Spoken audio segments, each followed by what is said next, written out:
This morning on Daybreak, we're talking about the term BYOD, bring your own device. We've probably all heard the term, but what exactly does it mean? And what are the advantages and disadvantages to this concept?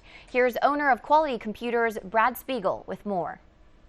Well, a lot of people to begin with want to know what BYOD is. It's bring your own device, like you said. But it's that schools are allowing people to bring actual iPod touches or smart devices to the classroom so that they can kind of do their work on the device, and they have another resource for looking stuff up.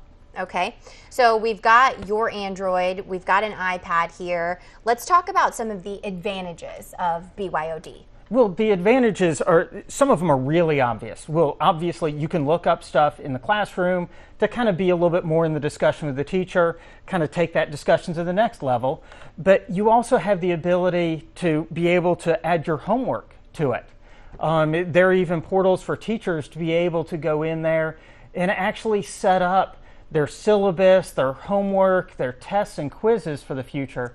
And so then you can kind of be more in touch with your students, and as a parent, you can be more in touch with what's going on in that classroom. Okay, and kids really now have no excuse as to why they didn't do their homework, or they can't use the "my dog ate my homework" line anymore. Exactly, because you put it on your device, and most of them now, My Homework is one that I love, will actually put it up on their webpage. Oh, so nice. If you leave your device at school in the locker, or at least use that excuse with your parents, now the parents can go online and actually look up and see what was on schedule. Okay, for the parents who are considering, purchasing their kids some of these devices, is there a route that they should go?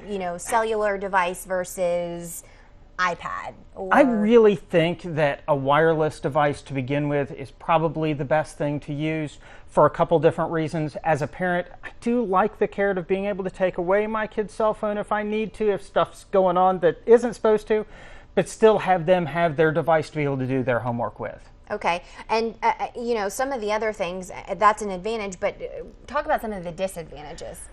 You have to be a parent on another level again. There definitely some scary stuff that can go on with a device. Now, all schools that I have dealt with have really good protection at the school itself to keep kids off websites that they're not supposed to be on. But on the other side, when the child is at home, they can go anywhere they want to on the internet as long as you don't have it blocked to begin with. Or at a restaurant, same thing. I've kind of seen that from afar, that we've got to keep our eyes on that. So when you mentioned, being a parent and kind of taking it to another level, so what, syncing your kids' devices up with the computer to see what pictures they're taking? That is actually a great idea, is syncing it up on your device. But again, as a parent, let your kids know that you're going to be doing that. There is nothing wrong with telling your kid, hey, I just bought you this wonderful Apple device. I'm going to use iCloud, and I'm going to have it synced to my computer at home, and I'm going to know every single picture that you took. And the reason you need to do that is that, number one, you're the parent of a minor, you're legally liable for what is on that device. And on the other side, you want to be able to teach your kid what's appropriate and what's not appropriate to do with the device.